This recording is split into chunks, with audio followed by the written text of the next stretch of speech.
Halo semuanya, pernah nggak sih kepikiran gimana caranya makanan yang kita makan itu bisa jadi tenaga buat kita mikir, gerak, dan ya hidup? Nah, hari ini kita bakal ngintip dunia tersembunyi dari vitamin B, para pekerja super efisien di balik itu semua. Pertanyaan simpel kan? Coba deh bayangin, Anda makan sepotong roti, terus tiba-tiba jadi punya energi buat mikir. Gimana caranya? Jawabannya itu melibatkan sebuah proses yang luar biasa yang terjadi di dalam tubuh kita setiap detik, dan semuanya dijalankan oleh tim pahlawan yang nggak kelihatan. Nah, para pahlawan ini namanya zat gizi mikro. Anggap aja mereka ini kecil-kecil cabai rawit. Jumlah yang kita butuhkan itu sedikit banget, tapi perannya buat kesehatan dan energi kita, wah, vital sekali. Oke, ini dia rencana perjalanan kita hari ini. Kita akan melakukan tur ke pabrik energi di dalam tubuh dan kenalan langsung sama para pekerja kuncinya. Siap ketemu sama anggota tim B yang luar biasa ini satu persatu? Yuk kita mulai.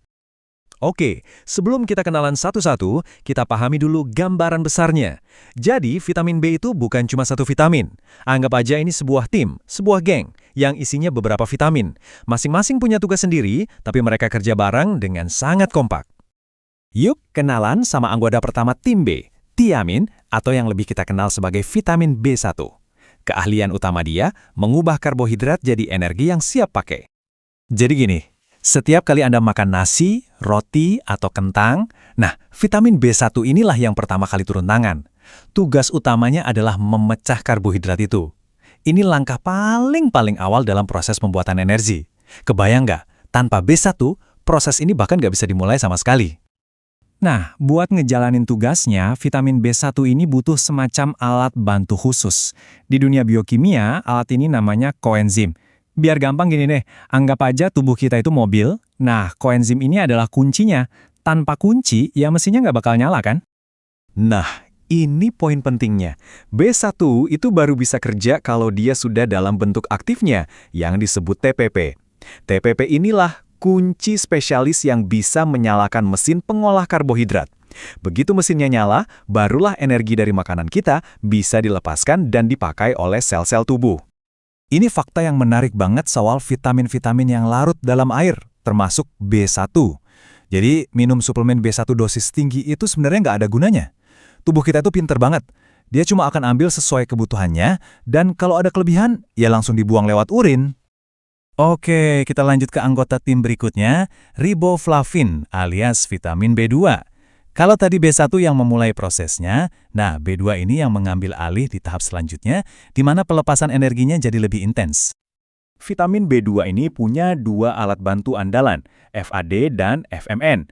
Coba bayangin mereka ini seperti truk-truk pengangkut super sibuk di dalam pabrik energi kita. Tugas mereka adalah bolak-balik mengangkut bahan bakar kecil, yaitu atom hidrogen, ke tempat yang tepat supaya energi bisa diproduksi. Perjalanannya di tubuh kita itu simple tapi efisien banget. Jadi setelah kita makan, B2 dilepaskan di lambung, terus diserap di usus. Di sana dia diaktifkan jadi FMN dan FAD.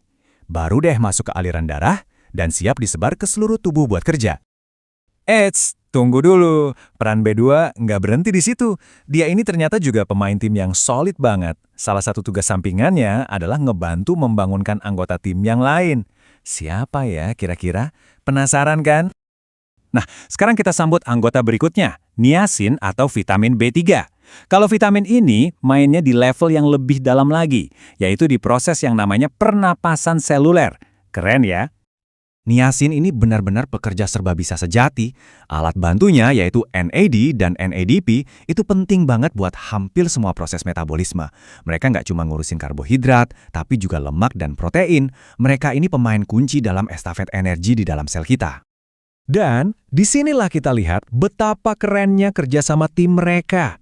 Ternyata tubuh kita itu bisa loh memproduksi B3 sendiri dari zat yang namanya triptofan.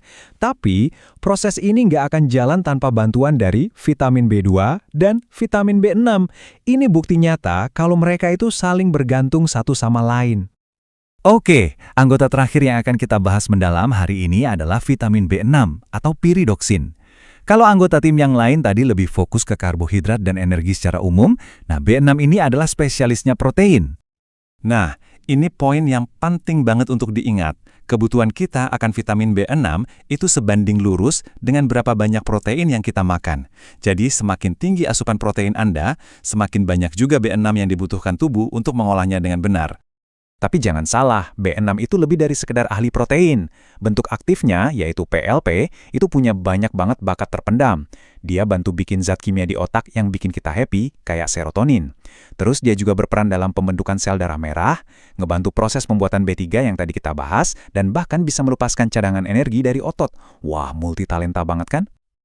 Oke, setelah kita kenalan sama para pemain kunci tadi, sekarang waktunya kita lihat lagi gimana mereka semua bekerja sama sebagai sebuah tim yang utuh, yang solid dan super terkoordinasi. Jadi, pesan terpenting dari semua ini adalah, jangan pernah berpikir kalau vitamin-vitamin ini kerja sendiri-sendiri. Enggak, B1 membuka jalan buat B2, yang kemudian kerja bareng B3, dan semuanya dibantu oleh B6. Ini tuh sebuah sistem, sebuah tarian biokimia yang indah dan super efisien di dalam tubuh kita. Nah, tabel ini merangkum semuanya dengan singkat. Ada B1, si jagoan karbohidrat. Ada B2, si kurir energi. Ada B3, si pekerja serba bisa di level sel. Dan B6, si ahli protein. Masing-masing punya alat dan tugas unik, tapi semuanya bekerja untuk satu tujuan yang sama, memastikan pabrik energi di tubuh Anda tetap berjalan lancar. Jadi setelah ini saat Anda menjalani hari Anda, coba deh ingat tim pekerja keras yang nggak kelihatan ini. Kalau cuma 4 vitamin kecil ini saja sudah begitu rumit dan mengagumkan, coba bayangkan, keajaiban apa lagi yang tak terhitung jumlahnya yang sedang terjadi di dalam tubuh Anda saat ini juga? Luar biasa kan? Terima kasih sudah menyimak.